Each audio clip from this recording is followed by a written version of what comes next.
La Dirección General de Divulgación de la Ciencia les da la más cordial bienvenida al Teatro Dr. Jorge Flores Valdés. Por su comodidad y seguridad les recordamos no obstruir los pasillos ni la ruta de salida de emergencia. Esta se encuentra ubicada en la parte trasera derecha del auditorio. El edificio cuenta con alerta sísmica y en caso de activación, mantenga la calma y desaloje en orden, siguiendo las señales de ruta de evacuación o indicaciones del personal, dirigiéndose al punto de encuentro ubicado en el exterior. Gracias por su atención y colaboración. Buenas tardes. Muchas gracias por acompañarnos. La Dirección General de Divulgación de la Ciencia y Deporte UNAM les dan la más cordial bienvenida a la conferencia Conquista tu propia montaña. Agradecemos a cada uno de ustedes por estar aquí el día de hoy. Para dar inicio, damos la bienvenida al doctor Manuel Suárez Lastra, Director General de Divulgación de la Ciencia de la UNAM.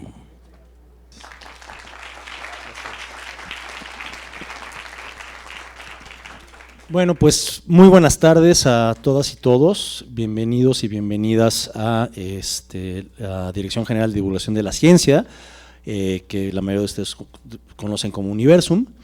Quiero darle la bienvenida a Alejandro Fernández Varela, que es director de Deporte UNAM, a Alejandra López Portillo, que ya se me perdió, que es presidenta de la Asociación de Montañismo de la UNAM. Bienvenida.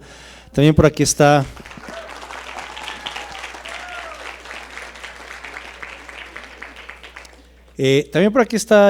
Néstor Martínez, que es director de Comunicación Social de la Universidad, Anel Pérez, directora del CEPE, que no sé si el apellido le suene, pero pero bueno, ella hizo la conexión para que pudiéramos dar esta conferencia, que pudiera existir esta conferencia el día de hoy aquí en Universum. Y bueno, pues quiero presentarles a Andrés Pérez Martínez.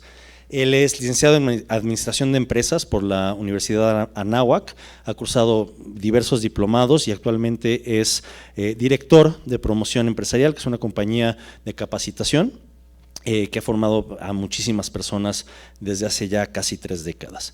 Y por supuesto, pues es conferencista en diferentes congresos, en empresas, en universidades. Y bueno, lo que nos trae aquí a la mayoría de nosotros es, y que ustedes saben, él es alpinista, que ha ascendido al Everest y a muchas otras montañas en países como Perú, en Suiza, en Italia, en México, en Ecuador.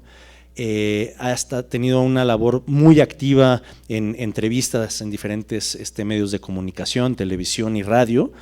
Y además es autor del libro Conquista tu propia montaña, que es un libro que es un caso de estudio que está acreditado por el Instituto Panamericano de Alta Dirección y Empresas, y para quienes así lo desean, terminando la conferencia, aquí saliendo al lado izquierdo en la tiendita del Museo de Universum está a la venta el libro, y también él es autor de otro libro que se llama Liderazgo Efectivo.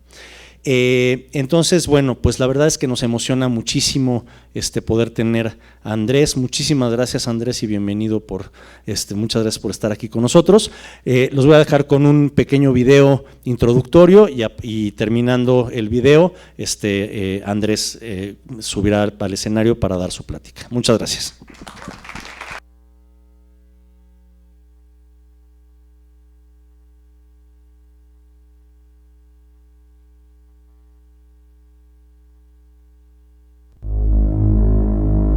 Hace 2 días estaba en la cumbre del Everest. Se ve que es un organismo vivo, es un espectáculo de lugar. Hicimos todo un plan para justo estar aquí. Está buena la subida. Ahí vamos, está lleno de trekkers, la verdad. Digamos, el último pueblo de la civilización. Conociendo a gente de todo el mundo que viene a escalar el Everest. El clima está medio mal. Ayer estuvo peor. Traté de cuidar lo más posible de mi garganta, pero me enfermé. Con nuestro traje de tajín verde y representando a México, chingado. Por primera vez en nuestros días dormimos con oxígeno. Ya viene el solecito pronto a calentarnos. Estoy en la cima del Everest. Tuvo un problema de oxígeno muy importante. This is the Himalayas,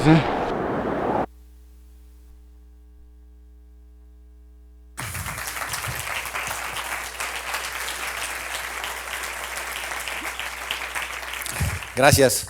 Me encontraba en Nepal hace 25 años y me enteré que existía esta experiencia, The Top of the World, el vuelo a la cima del mundo.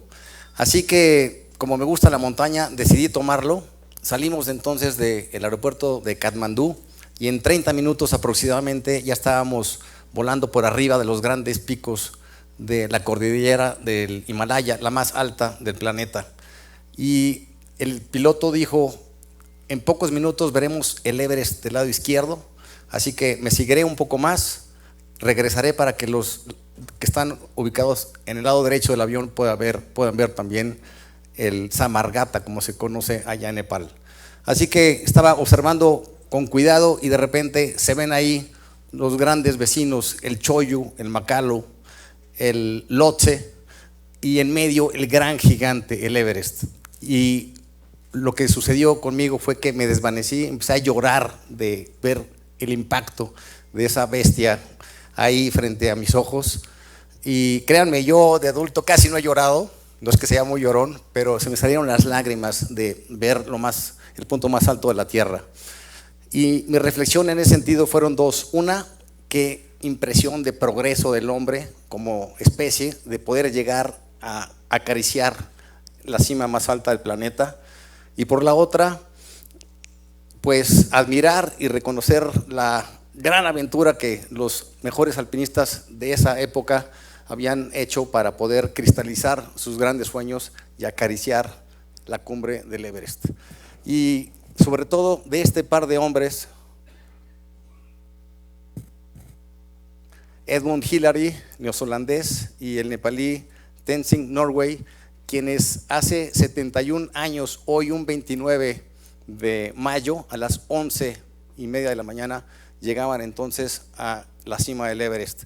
Fue una expedición británica en la que participaron más de 400 sherpas, montaron 9 campamentos, a diferencia de como hoy se montan los 4 campamentos para acceder a la cima del Everest. Así que fue realmente algo increíble estar allá arriba. Y lo que voy a hacer ahora en 1 hora y 5 minutos aproximadamente es platicarles sobre este tema que le hemos denominado a la plática Conquista tu propia montaña. No sin antes agradecer, por supuesto, a quienes me invitaron, a María Emilia Beyer, la directora del Museo Universum, a Manuel Suárez, director de divulgación de la ciencia de la UNAM, también a Alejandra López Portilla, primera presidente de la Asociación de Montañistas de la UNAM, y a Alejandro Suárez, director de deporte de la UNAM. Muchas gracias, un aplauso a ellos, por favor.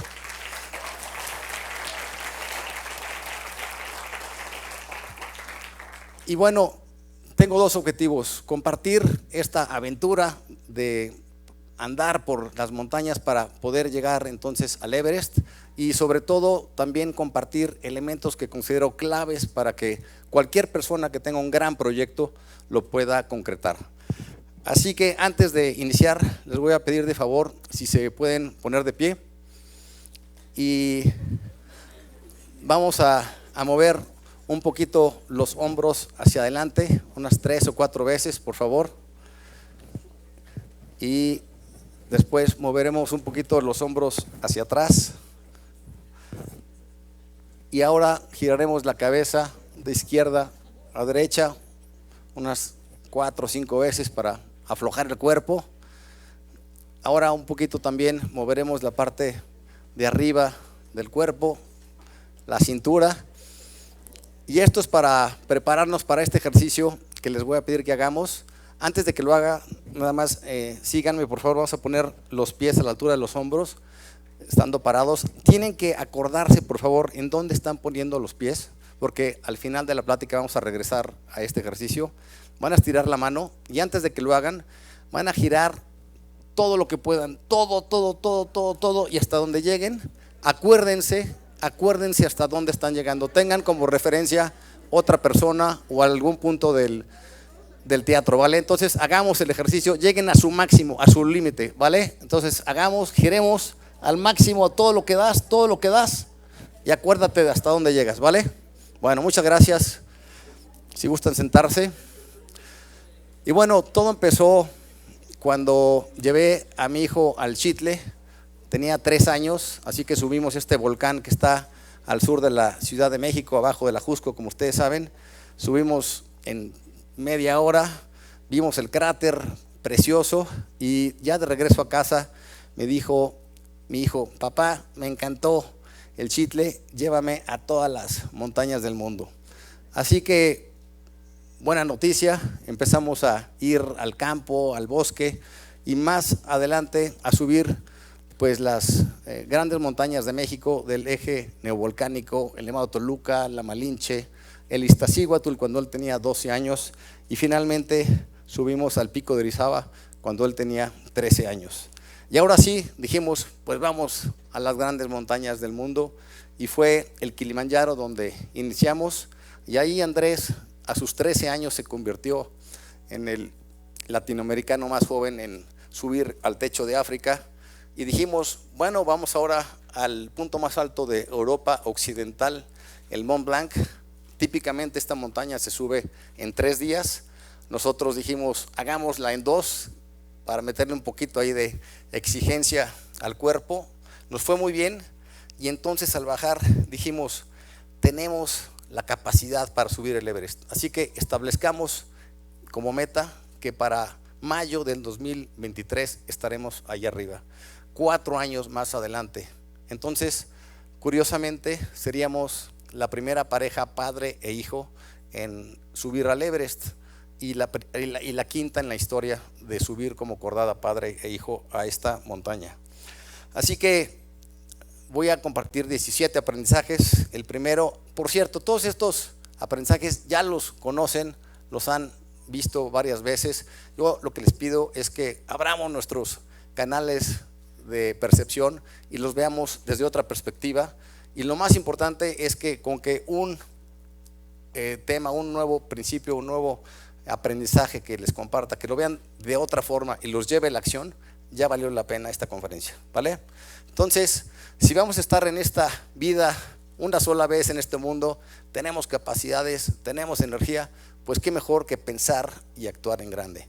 Y evidentemente tenemos que escoger algo que nos apasione, algo que esté en nuestras entrañas, que nos mueva y nos haga levantarnos todos los días para poder alcanzar nuestros sueños. Y por supuesto necesitamos identificar nuestras fortalezas, porque hoy ante este escenario, este entorno tan exigente, cambiante, competitivo, si no lo hacemos aplicando nuestras fortalezas, difícilmente las vamos a hacer. Así que recuerden qué son las fortalezas. Son aquellas cosas que hago fácilmente, que hago mejor que los demás y que me gustan. Entonces, si las identifico y además las desarrollo, me vuelvo entonces un experto y luego entonces sí tengo más posibilidades de concretar mis grandes sueños. Así que hicimos un plan de 4 años con 3 objetivos. El primero era poder escalar en hielo. Tenemos que desarrollar esa nueva competencia que no teníamos y para ello escogimos el Alpamayo en Perú. Es una expedición de 7 días. Por cierto, el Alpamayo es la montaña más hermosa del planeta y no dicho por mí. Hubo una encuesta mundial en Alemania, los alpinistas y fotógrafos votaron y esta se llevó por mucho el mayor número de votos. Así que al final tienes esta pared de 600 metros y afortunadamente nos fue muy bien, y para prepararnos para esta montaña obviamente tuvimos que subir previamente varios nevados, tomar cursos en glaciares para poder subir con pioleta a 2 manos, saber de nudos, de rapeles y demás. Y aquí el aprendizaje es que para nosotros fue un salto cuántico. Y miren, les platico lo que para mí es la vida, en el sentido de que es como una escalera en la que hay varios escalones y en la medida en que tú vayas ascendiendo llevas una inercia y más fácil va a seguir ascendiendo. Entonces, por ejemplo, terminas la preparatoria con buenos números, entonces es más fácil que llegues a una buena universidad y luego entonces va a ser más fácil que puedas acceder a un buen trabajo o quizá una maestría o abrir un negocio. Pero esto funciona también en sentido contrario. Entonces, si truenas la secundaria, quizá empiezas a trabajar muy joven en un trabajo precario, y voy a ser muy catastrofista, pero simplemente es para explicar el concepto. Pues a lo mejor entras a las filas del narcotráfico y acabas muerto o en el bote. Pero lo importante del salto cuántico es que de un solo jalón puedes subir 2, 3 o 4 escalones. Y para nosotros eso fue el Alpamayo, porque al hacer este nevado nos llevó a un nuevo nivel de alpinismo que no teníamos. Posteriormente, gracias a esta montaña, pudimos subir el Matterhorn y después el Everest. Ahí estaba en la cima del Alpamayo. Y un segundo aprendizaje en la alta montaña y en los equipos de alto desempeño, por supuesto, es la alta confianza. Y como ustedes saben, para obtener o ganarse la confianza hay que cumplir consistentemente con los compromisos que nos establecemos con las demás personas. Y si lo hacemos bien, nos ganamos entonces la confianza. Y en la montaña hay que hacer las cosas no bien, perfectamente bien. Porque imagínense, va alguien arriba de ti, mete un tornillo de hielo, te asegura, y no tienes una segunda oportunidad para volver a hacer las cosas bien. Así que esa persona quizás se cansa, luego tú lo sucedes, y ahora tú estás arriba poniendo el clavo en el tornillo, en el hielo, y él va a estar tranquilo, con toda la confianza, porque sabe que su vida y la tuya están de por medio, y por lo tanto sabe que vas a hacer las cosas perfectamente bien desde la primera vez. Y así es como se sube el Alpamayo. A ver si pueden subirle al volumen, por favor. Son los últimos metros cuando llegamos a la cima, y me voy a callar para que escuchen. Ahí venía mi hijo subiendo, y vean cómo se ve este nevado 6,000 metros. La cumbre del Alpamayo, ¿dónde voy? ¿Dónde voy? ¡Qué esfuerzo te voy! ¡Qué bruto!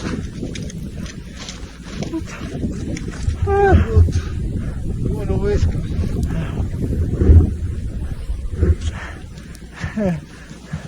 Papá, qué esfuerzo a ti. Es una sensación increíble estar ahí arriba, porque cuando estás en la cima es como si estuvieras en una silla de montar. Tienes de un lado una pared de 1,5 kilómetros para abajo, y del otro lado 600 metros. Entonces ahí la adrenalina a tope. Y el segundo objetivo era poder o desarrollar una nueva competencia para ascender montañas con paredes de piedra. Y el gran objetivo era el Matterhorn en Suiza, que por cierto es la montaña más fotografiada del mundo. Para mí es hermosísima, es como si fuera una flecha que va subiendo hacia el firmamento. Y para eso pues obviamente nos entrenamos en varias paredes, entre otras en las Dolomitas en Italia, subiendo paredes más o menos de la misma proporción, de 1,200 metros de desnivel. Y para que se den una idea del desnivel de 1,200 metros, es como si estuvieran abajo de la Torre Mayor o la Torre BBV ahí en Reforma. Bueno, si le ponen 5 edificios hacia arriba, es decir, 6 edificios, 6 torres mayores, de ese tamaño es el Matterhorn, y hay que subirlo y bajarlo en un solo día.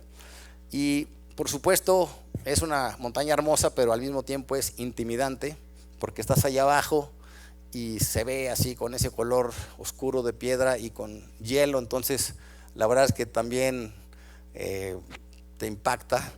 Y fíjense que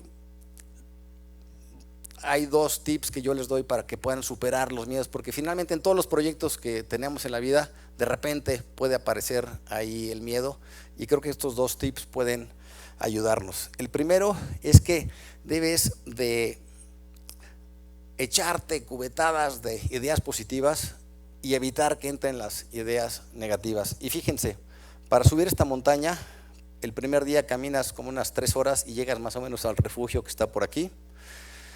Y todos hemos sabido de las tragedias de esta montaña, que por cierto es la montaña en la que han habido el mayor número de accidentes fatales en la historia del alpinismo mundial, más de 700, más que el doble que el Everest. Y todos sabemos de las grandes tragedias. De hecho, desde que se conquistó esta montaña, subieron 7 y bajaron solamente 3. Entonces cuando llegas aquí al refugio y después de cenar vas y descansas, mucha gente empieza a meterse ideas terribles, catastróficas a su cabeza, y cuando sales a las 4:30 de la mañana, algunos tiran la toalla y dicen: esta montaña no es para mí. Y eso que ya se habían preparado, los habían aceptado y hasta habían invertido en subir este pico. Y hay que recordar que 80% de los problemas que pensamos se van a presentar en la vida solo están en nuestra cabeza y no se van a hacer realidad, pero nos están limitando. 8 de cada 10 problemas que visualizamos nos ponen en una camisa de fuerza. Entonces nosotros lo que hacemos es al revés. Cuando acabamos de cenar decimos: vamos a tener mañana un día maravilloso, va a haber un día espectacular, vamos a subir y bajar más rápido que el promedio, vamos a bajar con un hambre feroz. Entonces visualizamos unos escenarios maravillosos que se concretan en la práctica y entonces nos va muy bien. Y el segundo tip que te doy es el de el famoso mindfulness, este concepto que ya todos hemos oído de el estar aquí y en el ahora, porque esta montaña se sube como el hombre araña, tienes que ir así, y lo más importante es lo que estás haciendo en ese instante. Entonces, ¿cuál es el momento más importante del ascenso y descenso de esta montaña? Es el paso que estás haciendo en ese segundo. ¿Y cuál es el más importante del segundo siguiente? El que haces después. No puedes desconcentrarte. De hecho, 9 de cada 10 accidentes fatales allí son por caídas, es decir, por falta de concentración, porque se despistaron. Entonces no puedes estar pensando en el futuro, que si Claudia o Xóchitl, o en el pasado, que si fue penalti el gol del América del domingo o no, porque te caes. Tienes que estar hiper concentrado, súper enfocado. Así que cuando tengas miedo, enfócate, haz el proceso de mindfulness y vas a ver que el desempeño va a elevarse considerablemente y sin duda vas a tener un mejor rendimiento. Sabemos que los teléfonos celulares son los grandes enemigos para el mindfulness, así que yo lo que hago es lo dejo un rato, trabajo unas 2 horas, 3 horas y lo vuelvo a tomar, pero esa necesidad que tenemos a veces de estarlo viendo cada segundo definitivamente va en contra del mindfulness. Y bueno, el tercer objetivo era desarrollar la fuerza y la condición física necesaria, así que estuvimos en México entrenando en un gimnasio 5 meses durísimo, de menos a más, y también subiendo montañas con mucho peso y a gran velocidad. Finalmente llegamos a Katmandú, volamos a Lukla, que es el último sitio donde pueden aterrizar las aeronaves, y de ahí inició ahora sí la expedición. Eso significa que de Lukla al campo base del Everest teníamos que caminar 65 kilómetros y lo íbamos a hacer en 8 días. Entonces ahí toda la carga o la mayor parte de la carga lo llevan los toros, los burros en una primera etapa, y en el segundo día entras a lo que es el Sagarmatha National Park, que es Patrimonio Mundial de la Humanidad, que es donde está el Everest y muchísimas otras montañas más. Y empiezas muy bajo, a 2.800 metros, entonces pues hay mucha vida, está lleno de agua, de ríos, de bosques muy nutridos, y vas subiendo el cañón por puentes muy hermosos, y aquí evidentemente el gran aprendizaje es saber disfrutar el camino, porque la mayoría de las veces centramos nuestra felicidad en la cumbre. Imagínense, en este caso nos preparamos 4 años para el Everest, 2 meses de expedición, 5 días para el ascenso final, para solamente disfrutar 20 minutos allá arriba, no valdría la pena. Así que tenemos que escoger algo que nos apasione y que podamos disfrutar todo el proceso, el antes, durante y después. De hecho, ahorita yo sigo disfrutando esta experiencia al compartirla con ustedes. Y en el paso, pues vas encontrando estupas, monasterios, y eso le da un toque mágico al lugar.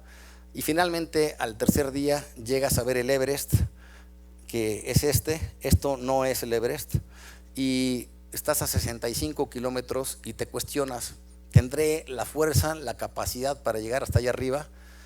Y es increíble cómo cuando tienes claridad en tu objetivo y tienes un punto con un rifle de alto alcance al cual canalizar tu energía, sin duda vas a llegar. Y por supuesto, la perseverancia es la clave. Y hay que recordar que a veces no llega ni el más rápido, ni el más fuerte, ni el más talentoso, sino el más perseverante. Y bueno, vas viendo unos espacios increíbles. Hay que recordar que hay 3 cordilleras importantes en el mundo. Los Alpes en Europa, cuyas montañas altas andan en los 4,000 metros sobre el nivel del mar. Los Andes en América con sus 6,000 y los Himalayas con sus famosos 8,000. Y en esa misma proporción se dan estos espacios como estas quebradas, los glaciares, las paredes de las montañas.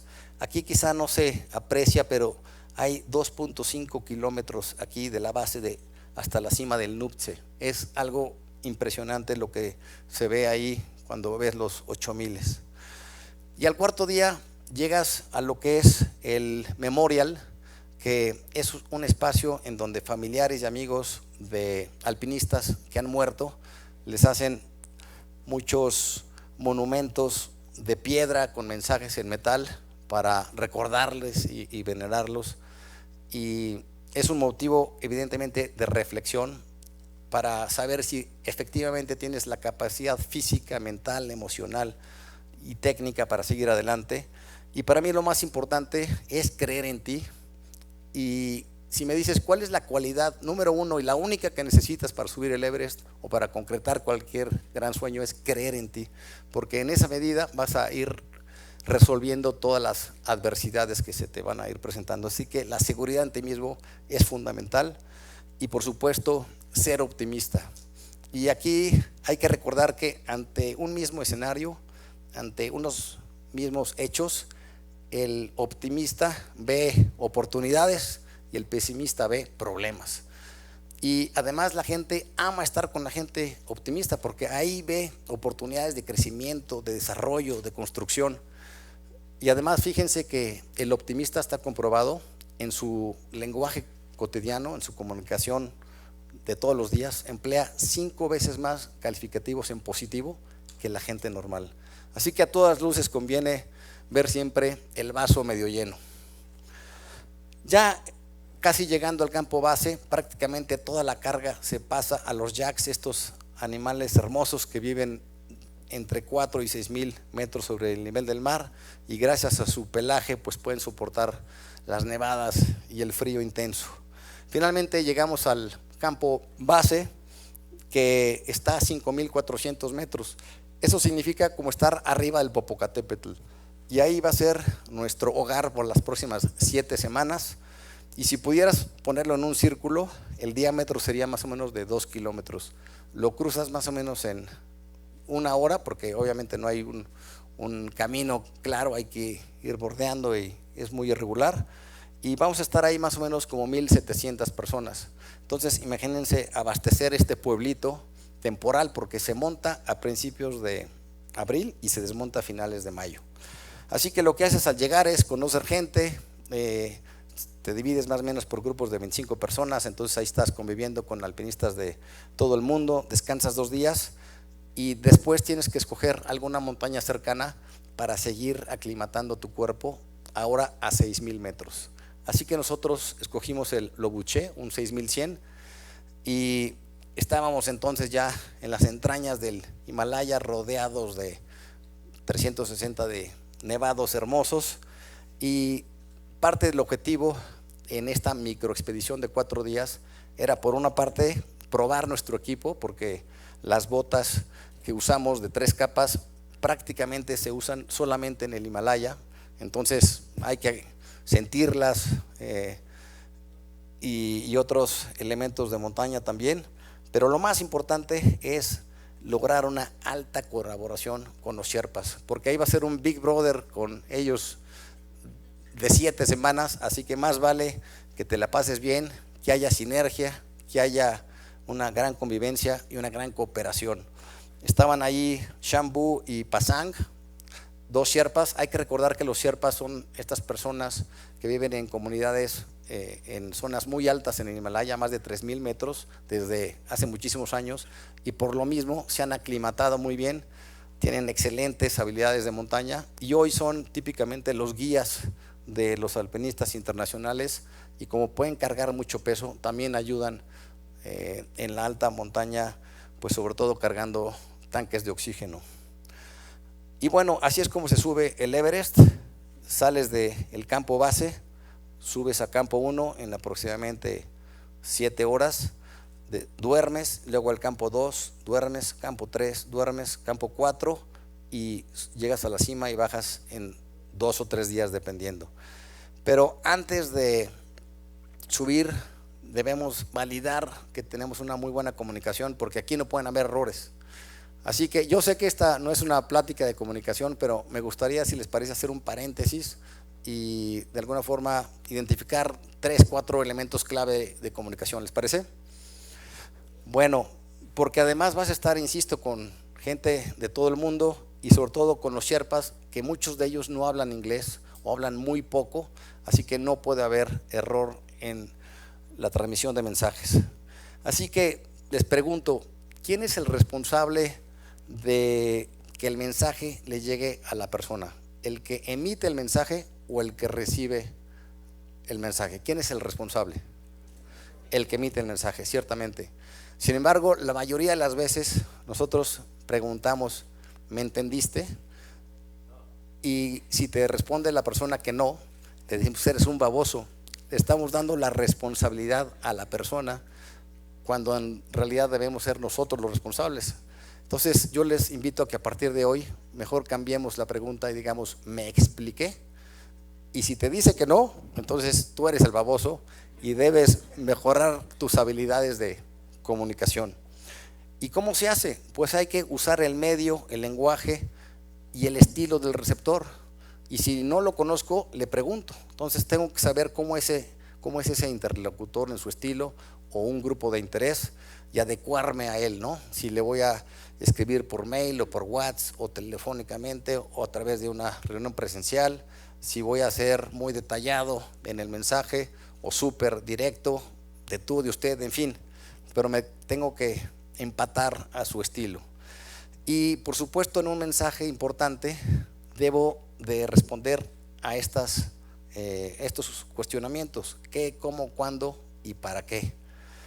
Y finalmente me debo asegurar de que el mensaje llegó. Entonces no me basta con que me diga sí te explicaste, sino le debo pedir que me repita el mensaje con sus palabras, y una vez que me lo repite, sabré entonces si el mensaje fue recibido. Esto suena que es un choro mareador muy teórico. Hagamos un ejercicio, ¿vale? A ver, necesito un voluntario. ¿Quién se anima a pasar aquí al frente? Eso, bienvenida. Un aplauso aquí, me encanta esa gente que de bote pronto se anima. Muy bien, a ver, voy a prender este micrófono. ¿Cómo te llamas? Santilú, ok. A ver, supongamos que estamos en el...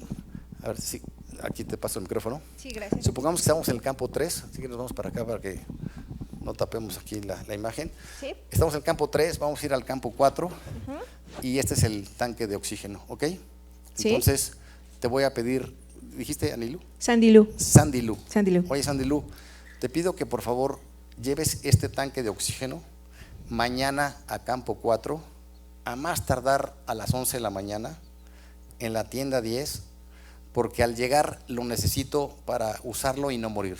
Te lo voy a repetir, ¿ok, Sandilú? Sí. Te pido que por favor lleves este tanque de oxígeno mañana a campo 4, lo dejes en la tienda 10 a más tardar a las 11 de la mañana, porque al llegar lo necesito para usarlo y no morir. ¿Me expliqué? Sí. A ver, repítemelo. El día de mañana tengo que llevar ese tanque de oxígeno al campamento 10, al campo 4, perdón, porque a las 11 de la mañana lo vas a ocupar, porque depende tu vida de eso. ¿Y en qué tienda va a estar? En la 10. En la 10, perfecto. Un aplauso aquí a Sandy Lu. Muy bien. Gracias. Muchas gracias, Sandy Lu, por animarte. Parece muy sencillo, pero imagínense si yo no fuera claro y le digo lo mismo, pero no le digo la tienda. Llega a el campo 4, hay 100 tiendas, lo deja en la tienda 99, yo llego a las 11 y de aquí a que lo busco me voy del planeta. O bien, le digo lo mismo, pero no le digo la hora. Ella cumple perfectamente y lo deja a las 2 de la tarde, llego a las 11 de la mañana y no hay un tanque para mí, ¿vale? Y el para qué generalmente no lo usamos y es vital. ¿Qué sería de diferente si yo le digo lo mismo, pero le digo déjalo en la tienda 10 porque el tanque probablemente lo use al día siguiente al bajar de la cima? Entonces tiene, por supuesto, un gran margen de maniobra para actuar de manera diferente si es que algo se presenta, ¿vale? Entonces comento esto porque hay que ser súper claros en la comunicación en la alta montaña, no puede haber errores, ¿vale? Bueno, antes de salir a la primera rotación significa ya meternos al Everest y ahora subir hasta 7,000 metros. Ya nos habíamos adecuado a campo base a 5,400, después en el Lobuche a 6,000 y ahora teníamos, ahora sí, dentro del Everest, que ir hasta el campo 3, adaptarnos a 7,000. Pero antes hay que vivir la ceremonia de la puya, que es este ritual que dirige un gran lama, un sacerdote budista, que le pide básicamente a los dioses de la montaña protección para los alpinistas para que puedan regresar a buen fin. Así que los sherpas tienen una gran confianza en este ritual, en esta ceremonia, y nadie sale a la montaña si no han vivido la puya. Finalmente iniciamos ya el ascenso y la parte más riesgosa de todo el Everest es la primera, del campo base al campo 1, porque ahí es donde está el famoso Khumbu Icefall, la cascada del Khumbu. Es como una cascada de hielo que se está moviendo prácticamente todos los días y entonces se pueden caer los seracs, que son todas estas formaciones de hielo que pesan toneladas, o se pueden abrir grietas o pueden haber avalanchas y ahí no tienes control absoluto sobre esas variables. Así que esos 4.5 kilómetros que realmente se convierten en 7 porque es todo irregular, debes de pasarlo lo más rápido posible y sobre todo en la noche, porque es cuando más compacta está la nieve. Y aquí el aprendizaje es el sentido de urgencia. Hay muchas partes de los procesos de nuestros planes importantes de vida en donde la velocidad es fundamental. Y hay que recordar, hoy hay como dos tipos de organizaciones, ¿no? Las veloces y las muertas. Así que hay que trabajar con sentido de urgencia en equipo. Cuando vas a pasar un serac que equivale, digamos, a una casa de 4 pisos que está inclinada, tienes que ir lo más rápido posible para estar menos expuesto a esa posible caída. Sigue subiendo y realmente ves unos espectáculos increíbles como este, cuando subes unas grietas, ya que estás arriba tienes que volver a bajar y subir otras, y es una maravilla de lugar, pero también es muy retador. Finalmente llegamos a el campo 1, en esta tienda que funge como comedor. Si se dan cuenta, aquí los sherpas hacen con palas estos hoyos y entonces aquí esto funge como una mesa, como banca, y la verdad es que fue la peor noche de nuestras vidas porque ya sabíamos que iba a haber una tormenta de 3 días, pero teníamos que seguir avanzando, pero no por eso, sino porque estás en una tienda muy pequeñita y sientes que te ahogas, tienes taquicardia, te la pasas muy mal, cada segundo parece que es una década, pero hay que vivirlo. Sabes que va a ser difícil, pero ya que lo vives, la verdad es muy complicado. Al día siguiente subimos a campo 2 y al tercer día finalmente se abre el cielo y estamos en un lugar espectacular, rodeados por los grandes gigantes como el Lhotse, el Nuptse, el Lola. Ahí todavía no se ve el Everest porque el Everest está como escondido hasta atrás y la vista que se tiene hacia abajo es esta, hacia el campo 1, y estas grietas son bestialmente grandes, como de 500 metros llegan a ser, y de 120 metros de profundidad. Entonces, obviamente hay que tener mucho cuidado al cruzarlas, típicamente con escaleras. Nosotros cruzamos como unas 27, pero aún así tienes que hacerlo evidentemente con muchísimo cuidado. Tocamos los 7000 y bajamos entonces a campo base, ahora sí para prepararnos y poder ya subir a la cima. Y aquí en el campo base, si se dan cuenta, ahora duermes en estas tiendas de nueva generación, que son altas, miden como 1,90 y son como de 8 metros cuadrados. Entonces estás cómodo, a diferencia de las típicas tiendas chiquitas de antaño, que son como las que sí están en los campos altos, pero ahí en campo base estás cómodo. Y ahora están estos domos geodésicos que fungen como comedores, entonces ahí desayunas, comes y cenas en grupos de más o menos 25 personas. La mala noticia es que si alguien trae algún virus o alguna enfermedad, te contagia de inmediato porque estás en un ambiente cerrado. Y eso fue lo que sucedió.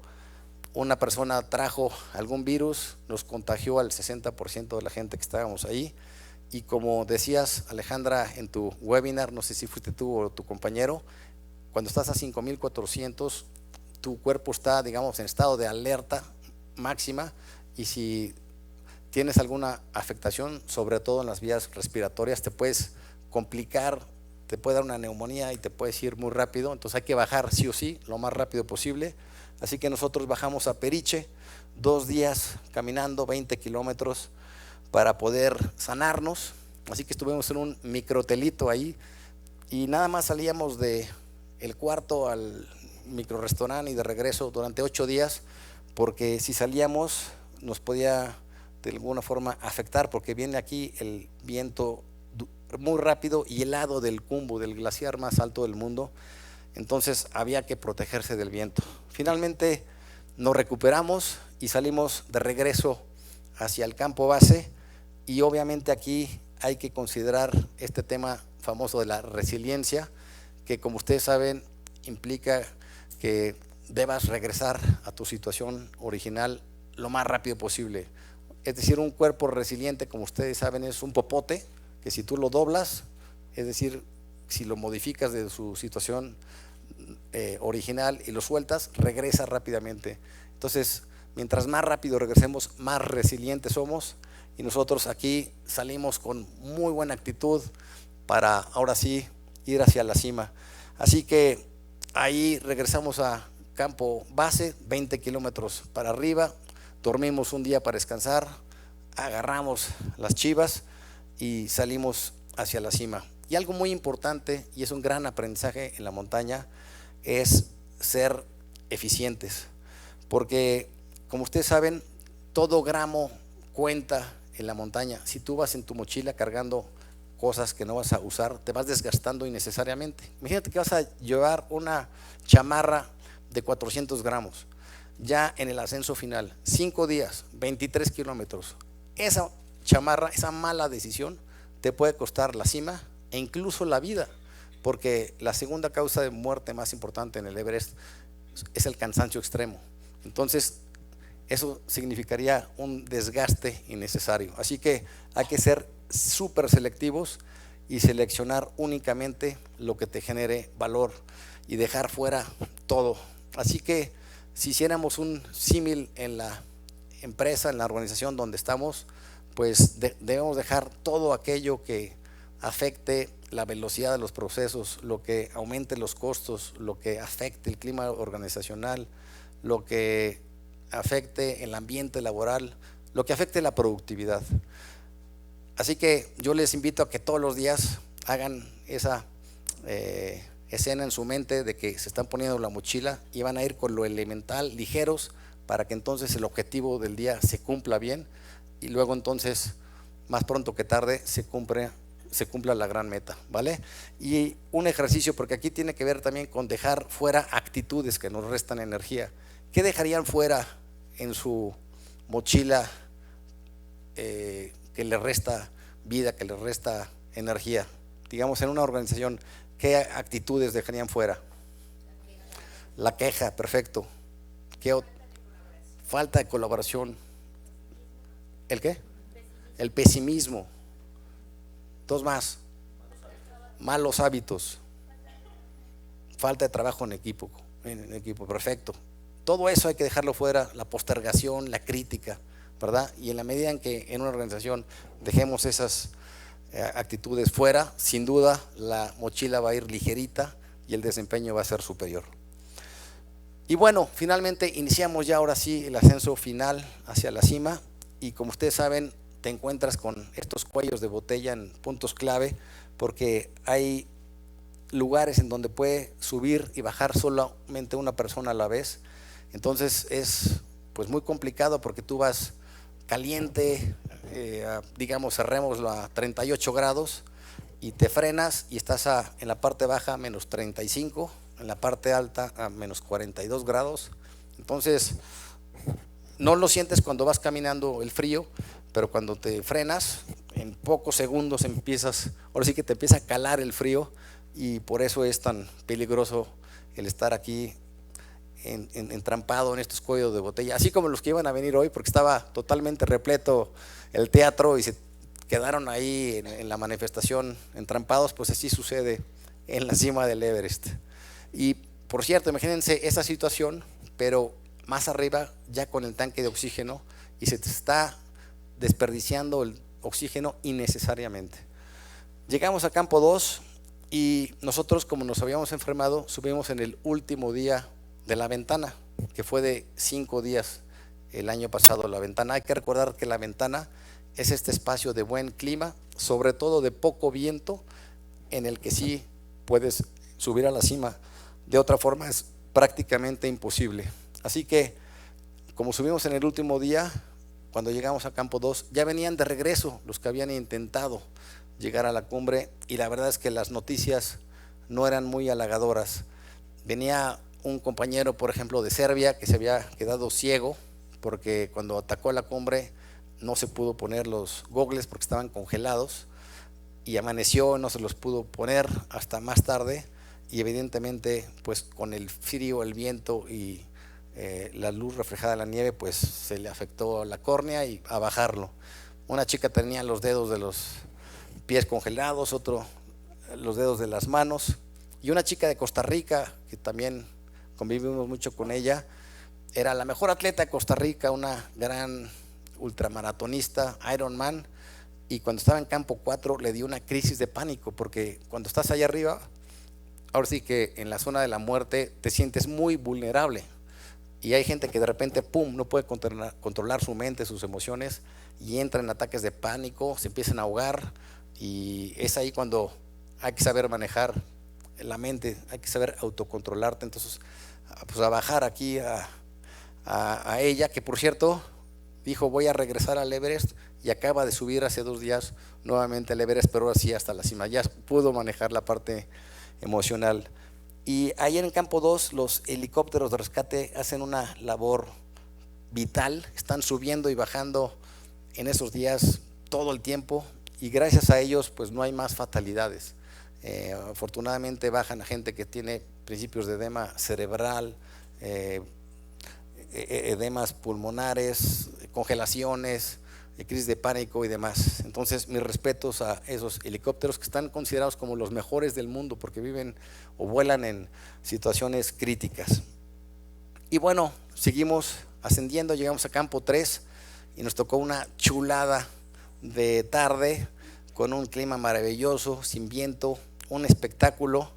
Y aquí justamente el mensaje es lo contrario al sentido de urgencia, que hay momentos en la vida en que hay que disfrutar lentamente, pausadamente, hay que estar en contemplación plena, y así es como estábamos nosotros realmente admirando ese gran paisaje del Himalaya.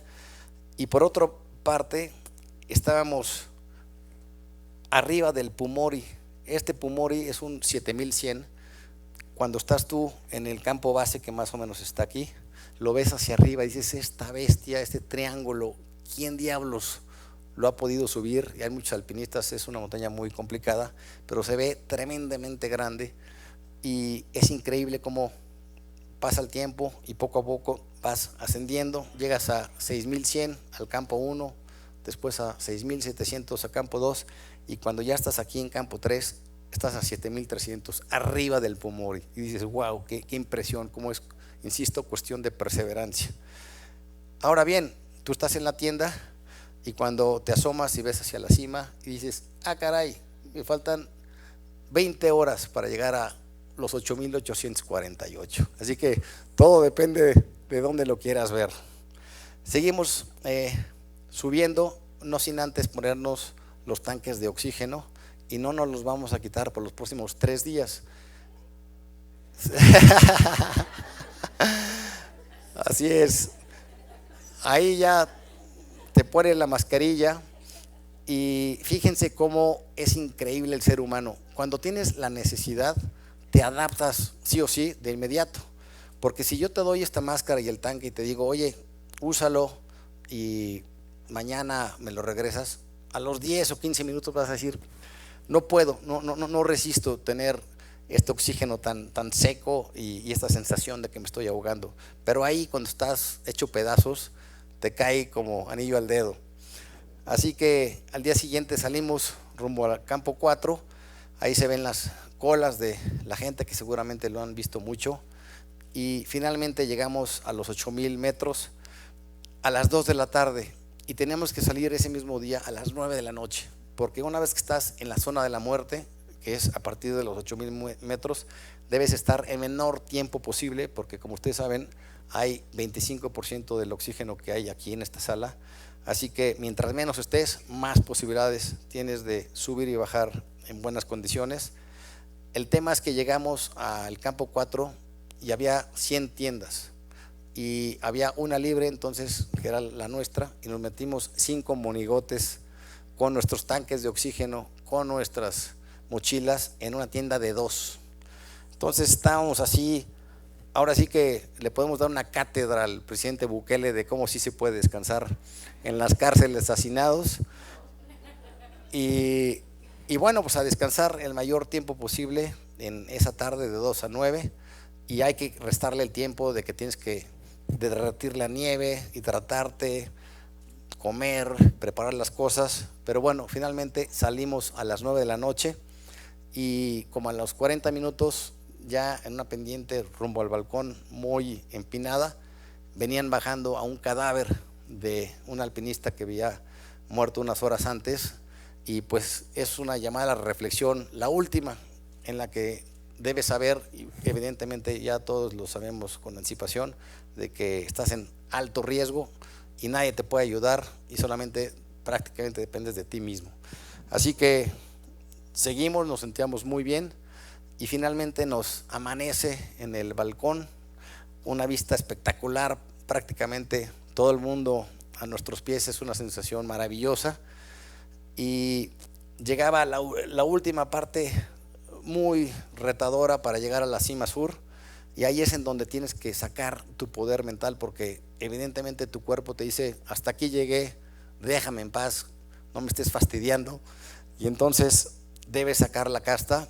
Y yo te propongo estos 4 tips, estos 4 consejos que siento que son muy importantes para cuando estás haciendo tu propia montaña. Todos tenemos nuestros grandes retos y va a haber momentos críticos en los que pensamos que ya hay que tirar la toalla, y entonces hay que recordar el propósito, es decir, ¿para qué estoy haciendo lo que estoy haciendo?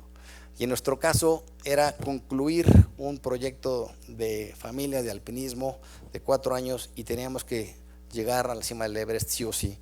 Así que eso te da un segundo aire. Y otro consejo es apoyarte de tu inspirador.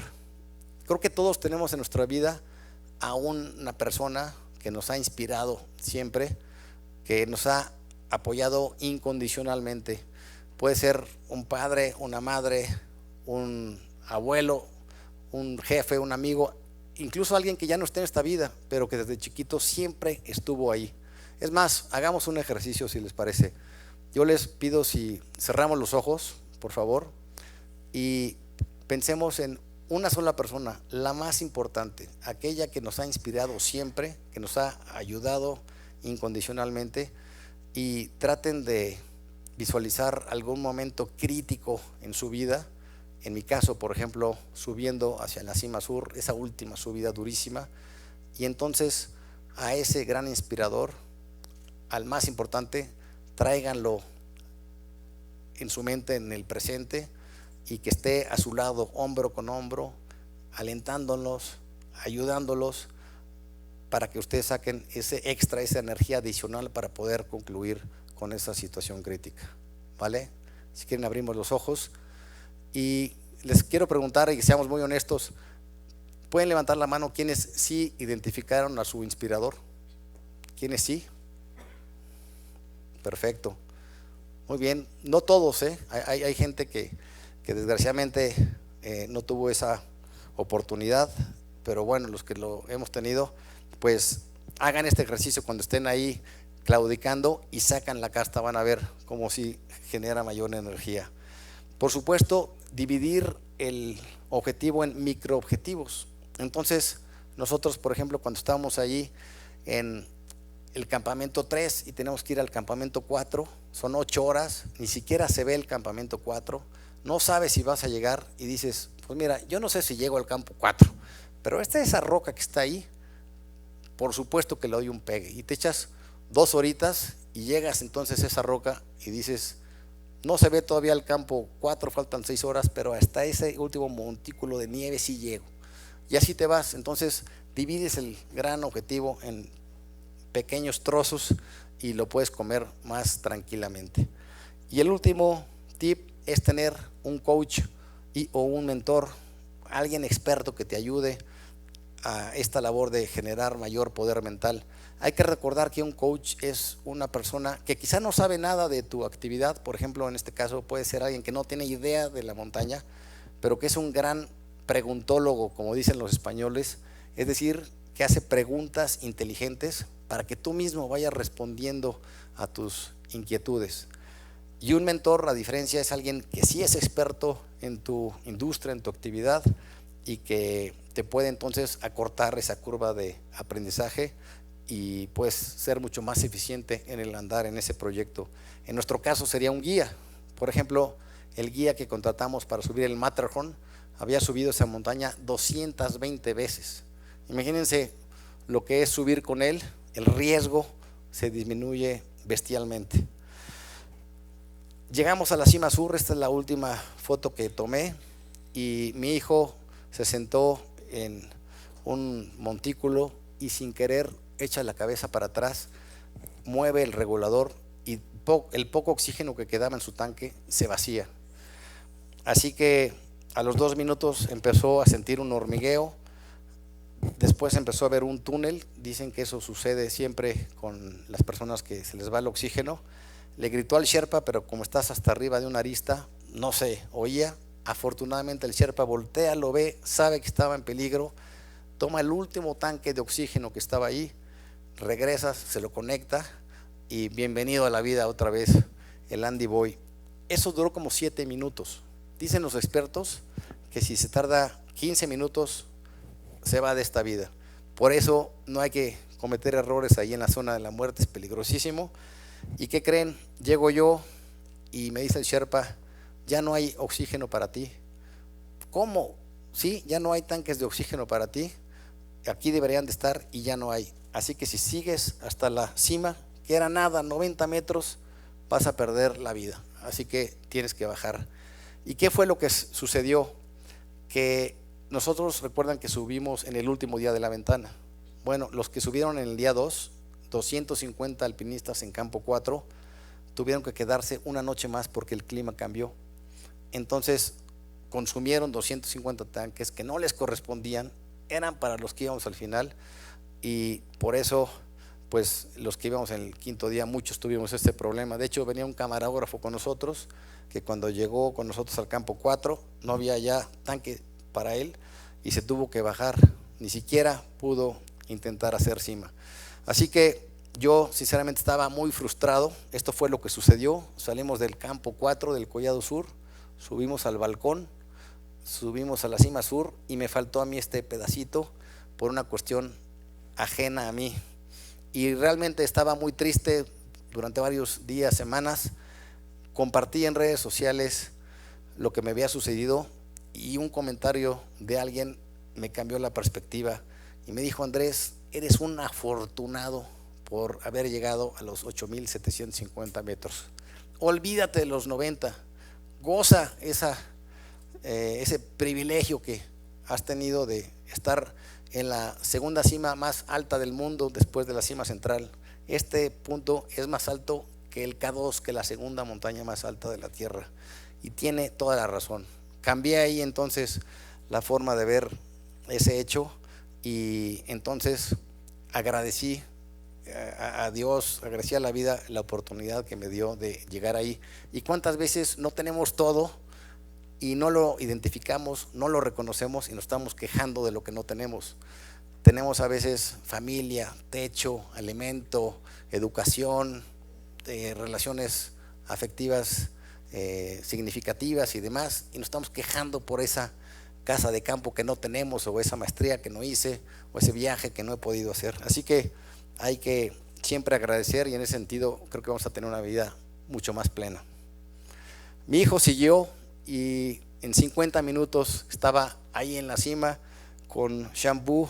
En ese momento eran las 2 personas en el punto más alto de la Tierra. Dice el Andy que sintió así como una gran catarsis, se liberó de esa autopresión que se había fijado de subir a la cima. Decía, llegué agotado, ya no quería subir más. Eso es lo que más me hizo feliz, que ya no había un paso más que dar.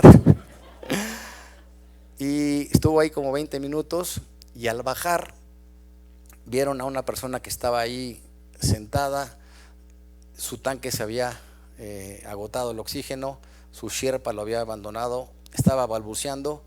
Quisieron ayudarlo dándole oxígeno, pero ya no, prácticamente reaccionaba, y todos sabemos que no se puede hacer nada a esa altura, así que tuvieron que dejarlo. Y estaba realmente impactado cuando me lo platicó allí en el campo 4, y yo me quité los guantes, los calcetines para ver cómo andaban las congelaciones, porque estos trajes, que son los trajes reales con los que subimos, una maravilla, aguantan hasta menos 50 grados. Entonces ciertamente no te da frío más que en los pies y en las manos, entonces tienes que estarlas moviendo todo el tiempo, y no sabes si tienes congelaciones hasta que llegas al campo 4 y te quitas entonces las protecciones. Y efectivamente tenía el dedo congelado, así que mi Sherpa me dijo, hay que bajar lo antes posible para salvar tu dedo. Así que al día siguiente bajamos del campo 4, agarramos nuestras chivas, y sabíamos que el camino era muy largo, 23 kilómetros, pero ya no traíamos la presión de la cima. Entonces yo empecé ahora sí a gozar el paisaje, ya sin esa tensión que tú mismo te autoestableces para llegar al objetivo, y ahora sí a gozar de los Himalayas. Y un poquito abajo ahí del campo 4 nos encontramos a una chica que estaba igual que la persona de arriba, sentada, sin oxígeno, su Sherpa la había abandonada, y de hecho ya se había dispuesto a morir, se estaba despidiendo de su gente querida. Llegó mi hijo un poco antes que yo, y vio que estaba muy mal, la empezó a ayudar, y le empezó a pasar oxígeno con su tanque, con su mascarilla, así como si fuera un buzo que le empiezas a pasar oxígeno. Entonces ella empezó a reaccionar. Llegué yo y me dijo, Andrés, ¿se escucha bien o se escucha muy bien? Y dice Andrés, papá, sé que tienes que bajar a campo 2 porque está muy mal tu dedo, tienes que salvarlo. Yo me quedo con ella, no la voy a dejar morir, sé que puede sobrevivir y me voy a quedar aquí. Y entonces le dice mi Sherpa, ¿estás seguro, Andrés? Sí, segurísimo, así que nos vemos en campo 2. Entonces bajamos Pasang y yo hacia campo 2, y él se quedó solo. Le empezó a dar más oxígeno, ella se pudo parar, y entonces Andrés le empezó a armar los rapeles porque es muy bueno para esas cuestiones técnicas, pero ella se desvanecía, no podía continuar el descenso, así que Andrés decidió cederle su tanque de oxígeno, se lo quitó, se lo dio a ella, y como buen centennial, en vez de dejar su tanque vacío ahí afectando el ecosistema, lo tomó, lo cargó, y empezaron a bajar los dos. Y como a los 20 minutos, ahora Andrés es el que tenía problemas con oxígeno, y ella es ahora la que le daba oxígeno del tanque de Andrés. Fueron cooperando hasta que finalmente pudieron llegar a Campo 2 y fue maravillosa esa escena. Imagínense, estaban ahí los compañeros de la expedición india y ven llegar a su compañera 3 horas después. Todos la daban por muerta y llegó esta chica finalmente sana y salva. Y entonces aquí el gran mensaje es que hay que ser solidarios, hay que ayudar al prójimo cuando está necesitado, y creo que la solidaridad en estos tiempos escasea. En este mundo moderno creo que nos hemos olvidado de la solidaridad, pero ya vimos cómo sí puedes salvar una vida. Y a ella la entrevistaron, de hecho a nivel nacional varias veces en la India, nos mandó las entrevistas y básicamente lo que decían, porque están en hindi, pero la tradujimos, y lo que decía es: hice cima, venía bajando, se me acabó el oxígeno, me peleé con mi Sherpa, me abandonó, ya estaba dispuesta a morir, me estaba despidiendo de mi gente y llegó el milagro mexicano. Así lo dice. Así que este es el video que pude rescatar en el aeropuerto de Lukla. Nos encontramos curiosamente, se paró como un resorte ahí a saludar a Andrés y le decía a su gente: este gallo me salvó. Y miren, esto es lo que dice. And Andrew has saved my life. I came for the country. I am alive because of him only. Grateful, thank you so much. Yeah, no. Hay que darle un aplauso a Landy Boy.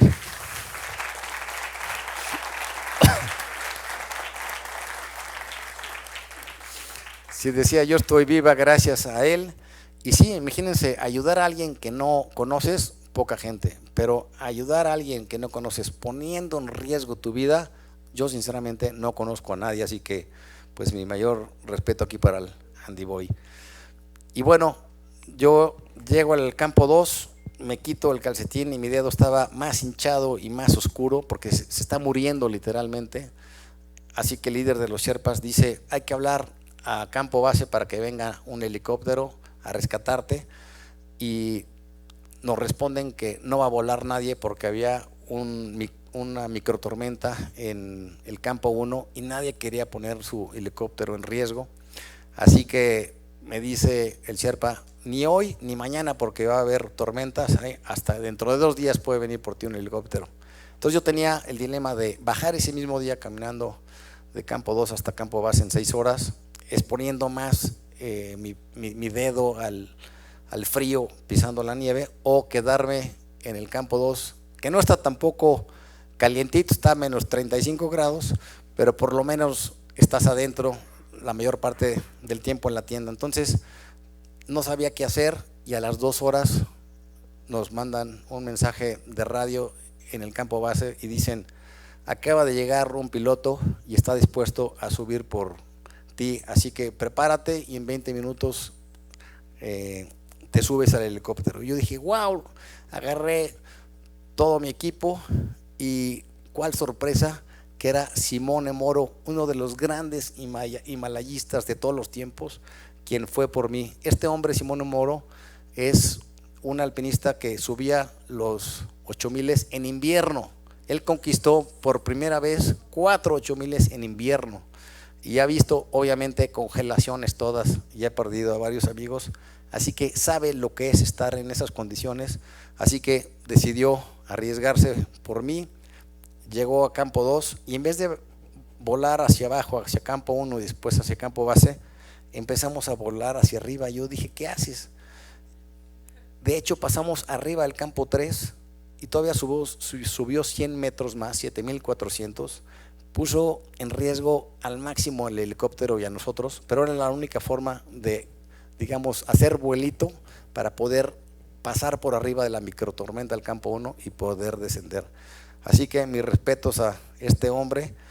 Y bueno, ya en 20 minutos estaba allá abajo sano y salvo, pero sumamente nervioso porque mi hijo bajaría de Campo 2 hacia el Campo Base en esa tarde noche, llegaría a las 12 de la noche, y como habían pasado 5 días de buen clima, el Khumbu, la cascada del Khumbu, del Kumbu estaba hiper inestable, se estaba desquebrajando y la posibilidad de que se cayera un serac o sucediera alguna avalancha o se abría otra grieta, pues eran muy elevadas, así que estaba sumamente tenso y por ahí de las 12 obviamente no dormí, estaba en el domo esperándolo, veo así a lo lejos unas linternitas que se aproximaban cada vez más, así que salgo y era mi hijo Andrés que llegaba con los dos sherpas y nos dimos un abrazo, lloramos y estamos muy felices finalmente, sanos y salvos de regreso ahí.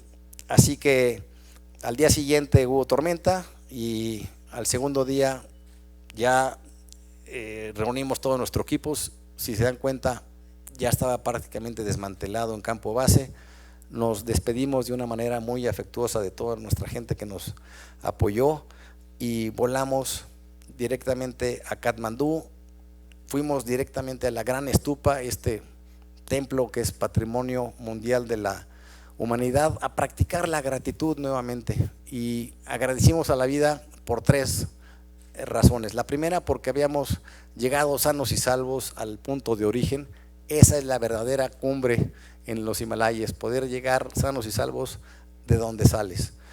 En segundo lugar, que como compañeros de cordada, es decir, como compañeros de equipo, pues podíamos celebrar esta gran hazaña y guardarla en nuestro corazón por siempre. Y en tercer lugar, lo más importante, que como padre e hijo, si bien habíamos tenido una relación maravillosa siempre, pues ahora se enriquecía más después de esta gran experiencia. Así que antes de concluir les doy un resumen, que es lo que yo te recomiendo que hagas en tu vida, no importando la edad que tengas, ni la situación, el estado en que te encuentres, que vivamos al máximo entonces en este mundo, y para eso hay que definir una meta que realmente nos apasione, que nos mueva.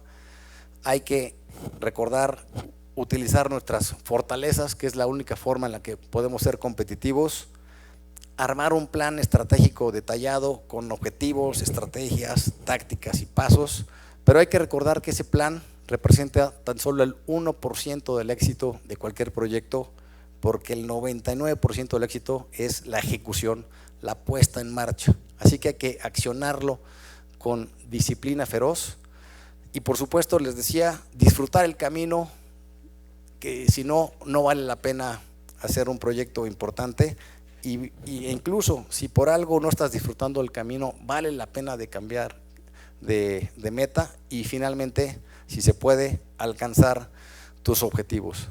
Así que antes de entrar a las preguntas y respuestas, les voy a pedir por favor nuevamente si se ponen de pie y movemos otra vez un poquito nuestros hombros hacia adelante, unas 2, 3, 4 veces por favor.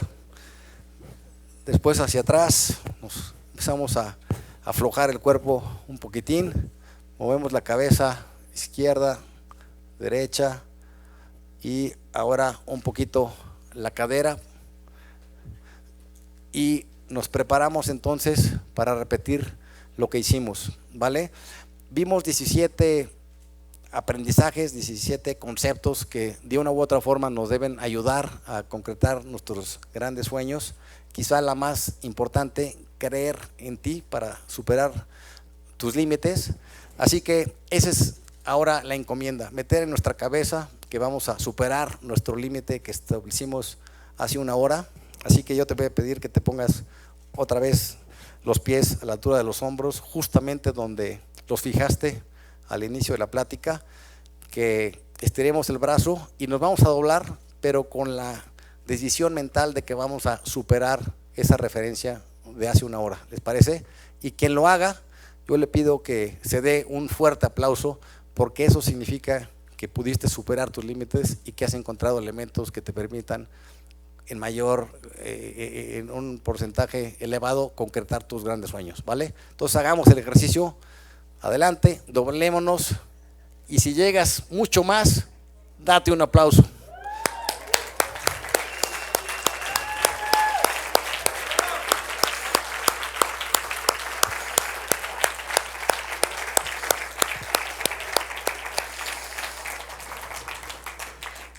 Perfecto, jóvenes, pues quedo a sus órdenes para cualquier comentario o pregunta. Si quieren tomarle una foto a este QR, ahí está el video del Everest, son 3, cada uno dura aproximadamente 11 minutos. Y una gran noticia que hoy, en el aniversario del Everest, en el 71 aniversario, me entregaron mi libro, y eso creo que tiene un gran significado, que se llama Conquista tu propia montaña, en el que narro toda esta aventura de cómo fue que llegamos al Everest con un sinnúmero de aprendizajes, ¿vale?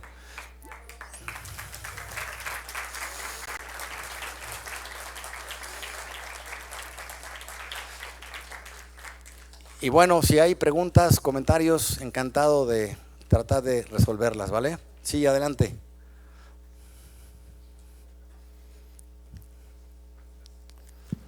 Muchas gracias por la plática.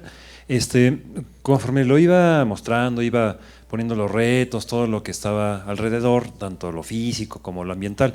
Una pregunta, ¿en qué forma también atacaron el que seguramente hubo gente que les dijo es muy complicado, es muy peligroso, ¿para qué se arriesgan?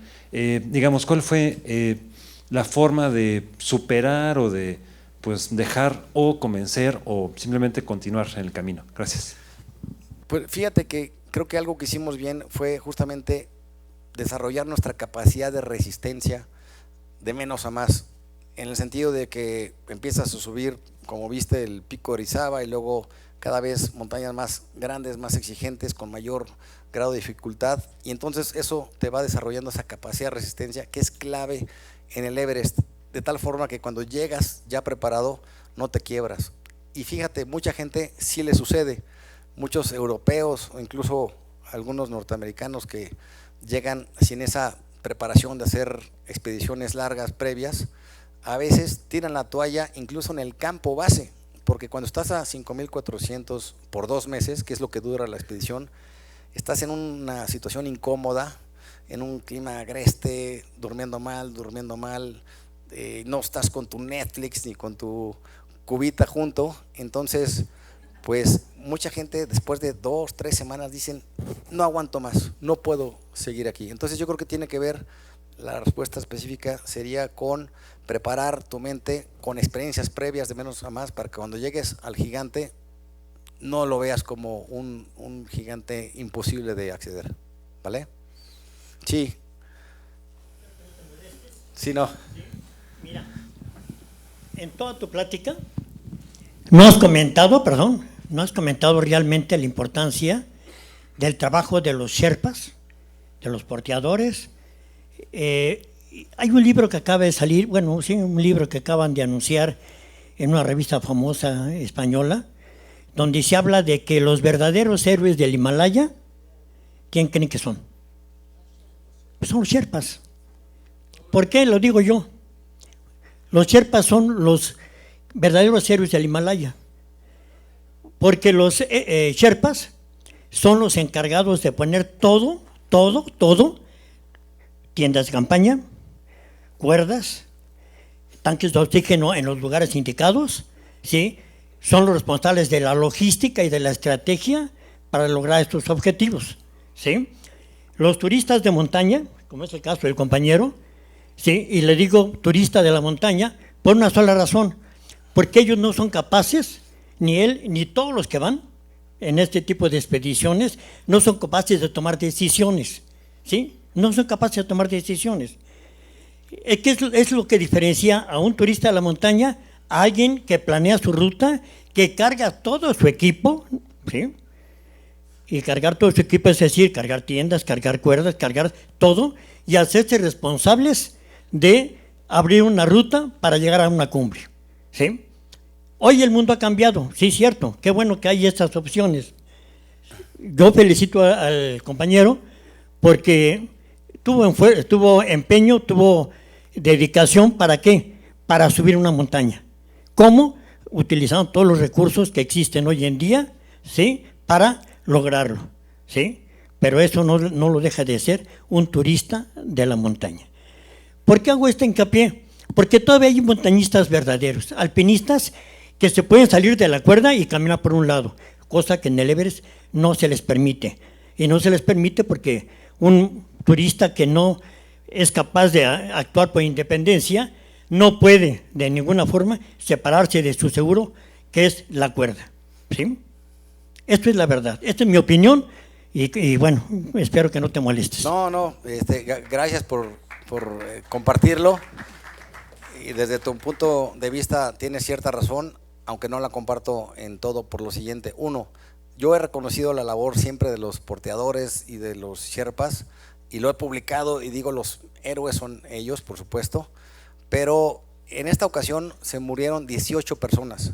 De esas 18 personas, 6 fueron sherpas. Es decir, son seres humanos que también pueden sufrir igual que cualquier alpinista internacional. Las decisiones se toman en conjunto.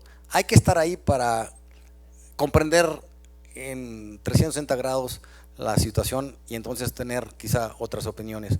Pero ahí los 4 tomamos decisiones y a veces nada más tú y tu sherpa, y a veces tu sherpa no quiere, como en el caso de Andrés, dejarlo solo y él se queda ahí por convicción propia, arriesgando su vida, y el sherpa y yo bajamos.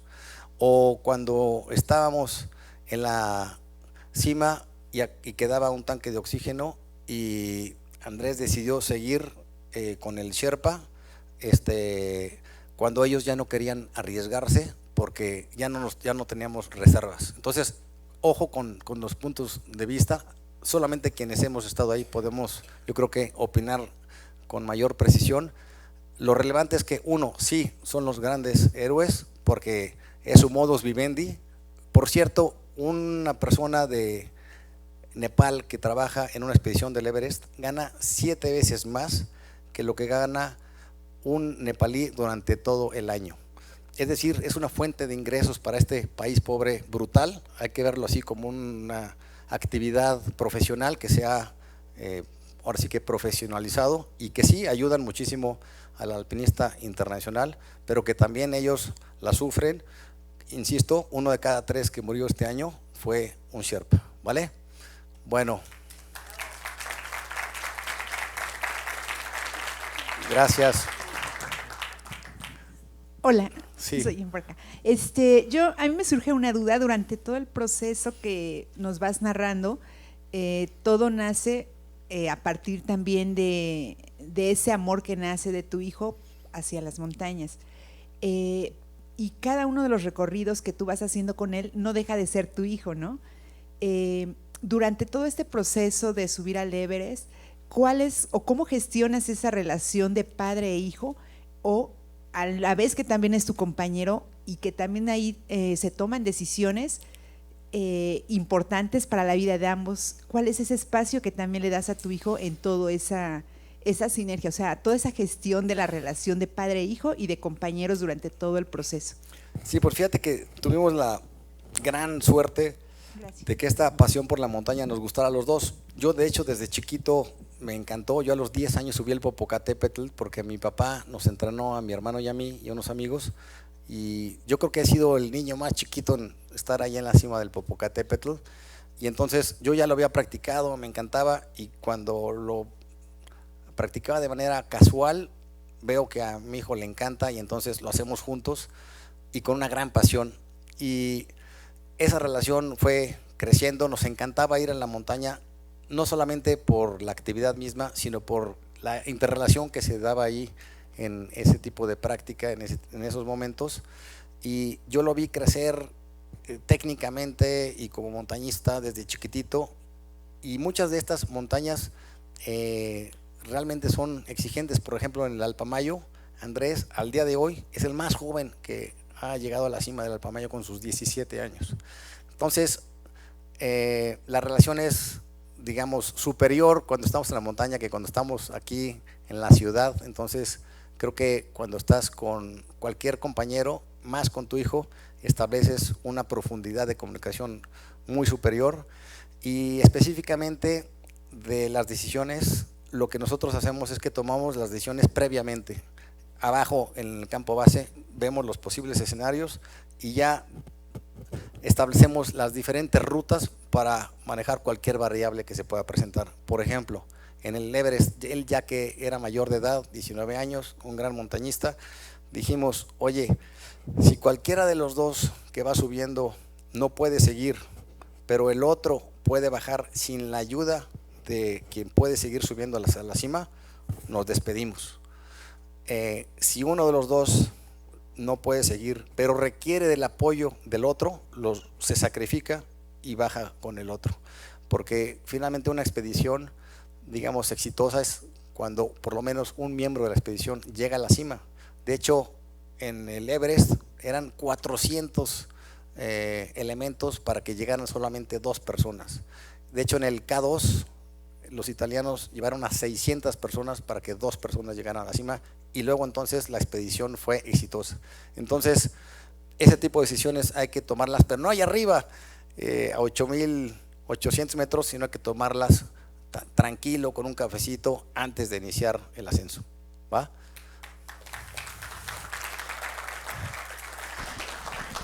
Sí. Hola, perdón, por acá atrás. Me presento, me llamo Arturo. Sí. También he hecho algunas montañas, no como las alturas que has probado. Primero te felicito por haber llegado a todas estas montañas que son emblemáticas, de verdad es increíble, ¿no? Yo quisiera enaltecer el hecho de la difícil decisión que fue para ti. Yo en lo personal me ha tocado rescatar gente en montaña, lo digo. Lo difícil que es, y bien lo mencionaste, ¿no? De exponer, de ayudar a alguien, pero exponer tu vida para ayudar a alguien es dificilísimo, ¿no?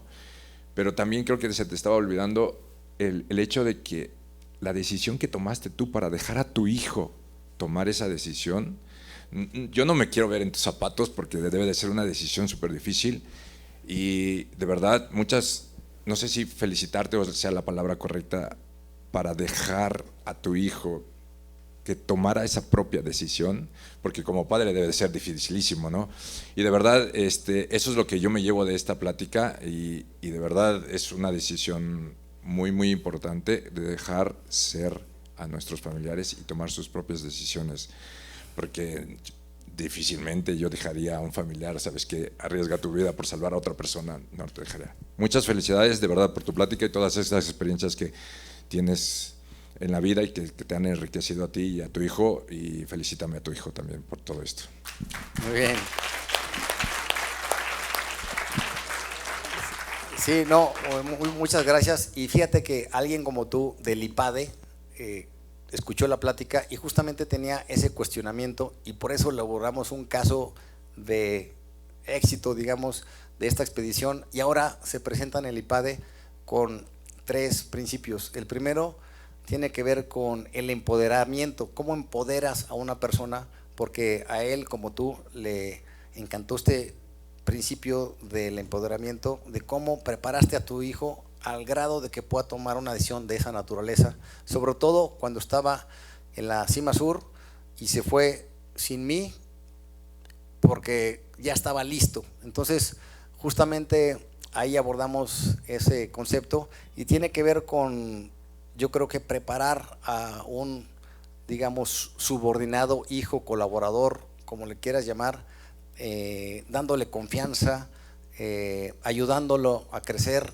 ayudándolo a tomar decisiones, y ya que está listo, puede entonces él con libertad elegir lo que desee, ¿no? Entonces, no fue de la noche a la mañana, sino ya cuando estábamos en estas montañas, en las últimas, él ya era un montañista hecho y de derecho, sobre todo mentalmente, y ese tipo de decisiones desde que él era mayor de edad en el Matterhorn, establecimos ya esos nuevos criterios de decisión. Cuando él era menor de edad, yo le decía, si tú estás mal, yo me bajo contigo, porque todavía te falta capacidad, digamos, técnica, mental, emocional y de toma de decisiones. Pero ya que él cumplió su edad, que coincidió con que ya estaba muy preparado como montañista, yo lo dejaba tomar sus decisiones libremente. Entonces ya no teníamos que, insisto, cuestionarnos allá arriba si lo dejo, si no lo dejo, y echar un choro mediador, ¿no? Ya. Y yo cuando me comentó eso de que papá, me voy a quedar aquí, no dudé ni un segundo en que él iba a bajar con vida. No sabía si iba a poder ayudar a ella porque estaba en muy malas condiciones, pero él yo lo vi entero, tanto físicamente como con una gran determinación. Entonces creo que en conclusión, como padres, debemos dar el empoderamiento completo a nuestros hijos para que vuelen solitos, ¿vale?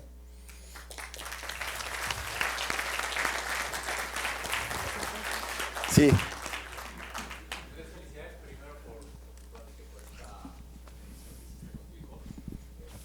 Como han dicho, el ir con tu hijo también es un componente de preocupación y de miedo. No sé si en el recorrido, ya en algunos momentos específicos, sentiste un miedo de ese aterrador donde sentías que tu vida corría peligro, la tuya o la de tu hijo, en cualquier momento del ascenso y del descenso.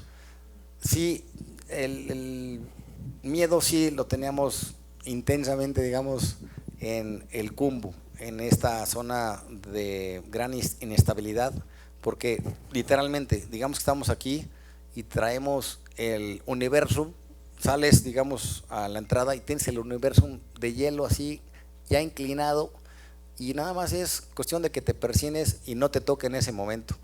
Entonces, vas pasando por un sinnúmero de seracs. De hecho, cuando sales a la primera rotación, las líneas que fijan los Sherpas están bien establecidas y haces todo el ascenso y descenso usando esas líneas fijas. Y cuando 3 semanas después haces el ascenso final, esas líneas que se habían establecido están rotas, escaleras están despedazadas. Tú pasabas por aquí y hay una grieta y está despedazado un serac, entonces el riesgo es enorme y es cuestión de suerte, sinceramente. Entonces ahí nada más te encomiendas el alma a Dios, la verdad. Es lo único que puedes hacer, ¿vale? Ya más adelante no, ya ahí adelante a partir del campo 1 depende de ti, de tu fortaleza física, mental, ¿ok?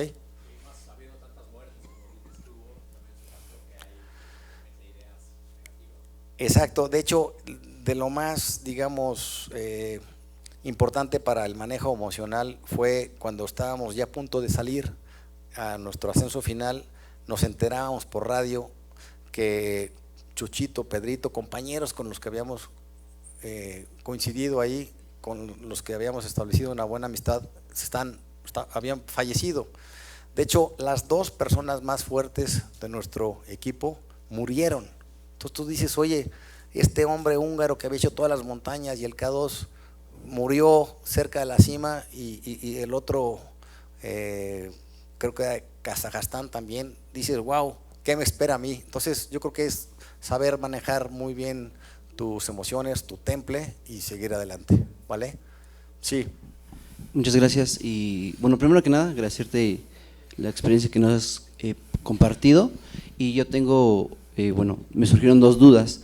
La principal sería los días después, los días posteriores al ascenso al Everest, cómo se maneja, por decirlo así, o me surge la duda si hay un tipo de estrés postraumático o alguna secuela.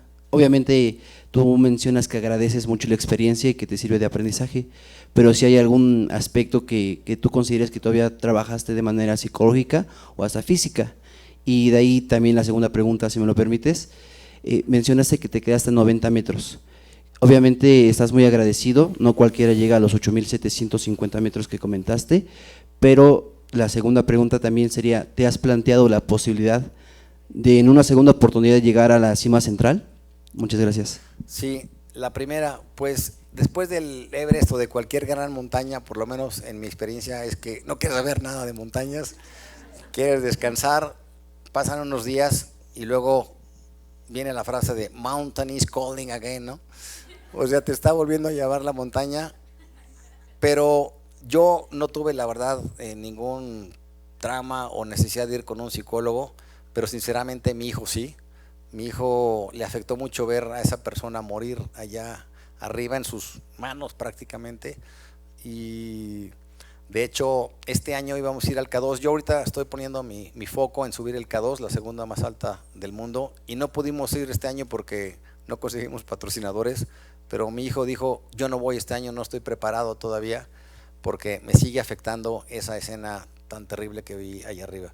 Entonces yo sí vi después también varios cadáveres ahí, lo menciono, digo, es la parte, digamos, realista del libro. 4, pero afortunadamente no me llegaron a impactar de esa forma como mi hijo, quizá porque él sí lo vio así, lo vivió en carne propia, pues yo ya los había visto muertos, ¿sí me explicó? Y la segunda es, pues, yo no pensaba subir el Everest porque tengo otros proyectos de montaña como el K2, el Ama Dablam, subir aquí en América el Artesón Rajo y N, pero el hecho de que este libro se imprimiera y hoy me lo entregaran en el 71 aniversario del Everest, a lo mejor es un llamado para que me despida, para que me despida en el Everest en unos añitos. Así que si alguien me patrocina la expedición, porque cuesta una lana, yo ya no voy a poner un peso ahí, pero sí, ojalá pueda conseguir patrocinadores, podría considerarlo. Sí me gustaría, yo me la pasé muy bien, la verdad. Gracias sobre todo, y qué importancia tiene la calidad de relaciones que creas en este tipo de experiencias. El grupito que formamos de esas 8 semanas con los que convivíamos en la mesa, que éramos 8 de diferentes países, hizo la diferencia, era brutal. Entonces salías de tu tienda, ibas a el comedor a desayunar, comer y cenar con una alegría de estar echando el cotorreo sabroso con esa gente, ¿va? Sí, adelante.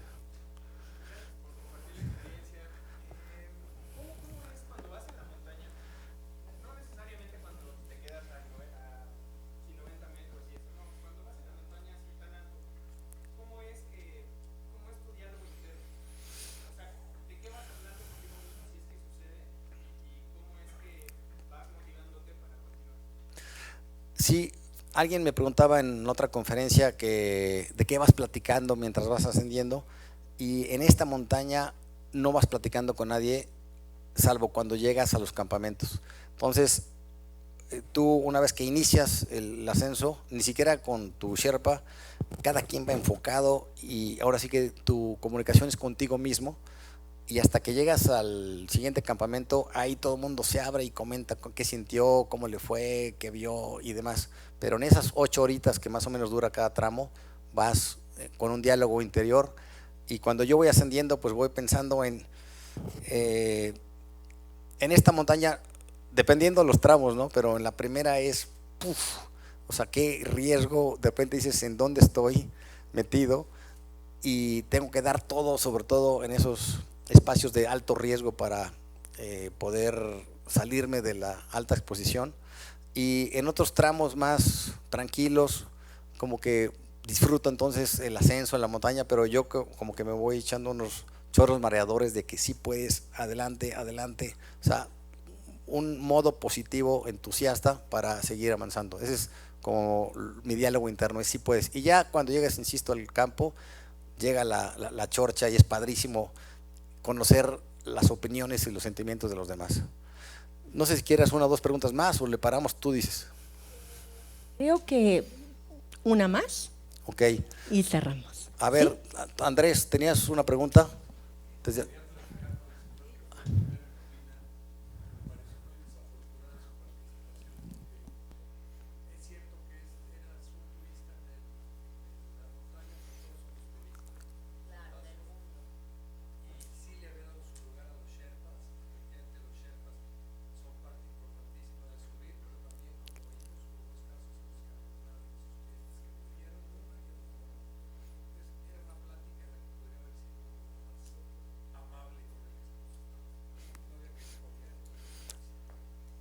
Pero bueno, no importa, bienvenido el punto de vista, y creo que ya yo le respondí con mis comentarios. Pasamos a la última, por favor. ¿Sí?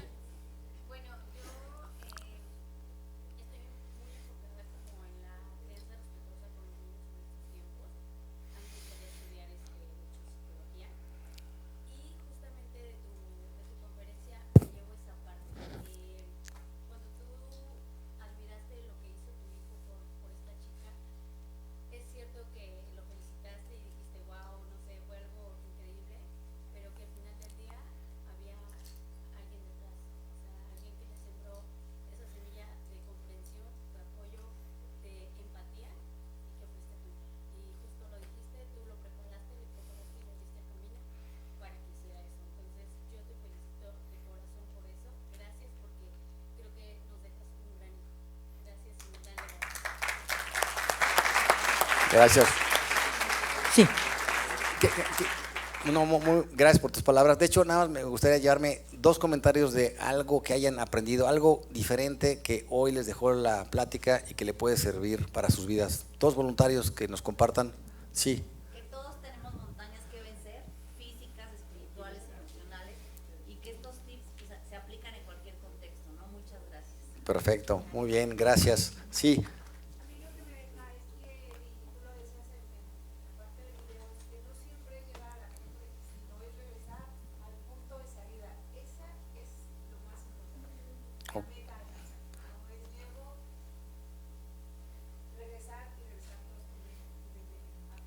Perfecto, gracias. Pues muy bien, María Emilia, Pues, gracias. Un enorme aplauso, por favor, para Andrés Pérez. Andrés, qué Gracias. placer tenerte en Universum y en la DGDC. Gracias. Y quisiera invitar, por favor, a Alejandra López Portillo Chávez, quien es la presidenta de la Asociación de Montañismo de la UNAM. Primera vez que una mujer Gracias. es presidenta, porque le vamos Sí, a entregar gracias, padrísimo, Alejandra. un pequeño regalo Ah, padrísimo. y una constancia. Perfecto. Muy bien, muchas gracias, Gracias. Gracias, Andrés, por todo. Muchas gracias a todos ustedes que nos acompañaron. Y bueno, Andrés todavía anda por aquí, por si quieren platicar un poquito con él. De verdad, ha sido una charla magnífica. Muchas gracias por compartir con nosotros esto. Decirles que en las redes sociales de la DGDC, del Museo Universum, Andrés estuvo colaborando con nosotros también desde antes. Tenemos entonces material con contenido referente a su plática que puede ser consultado, aparte de la charla que vimos hoy. Y bueno, pues desearles buenas noches y un aplauso de nuevo para nuestro conferencista, por favor. Gracias. Y el libro, pues. Bueno, y recuerdan que el libro está allá afuera. Quien lo quiera adquirir, con mucho gusto, Claudia les atiende, ¿vale? Muchas gracias por venir a todos. Buenas noches. Oye, pues muy bien, déjame terminar.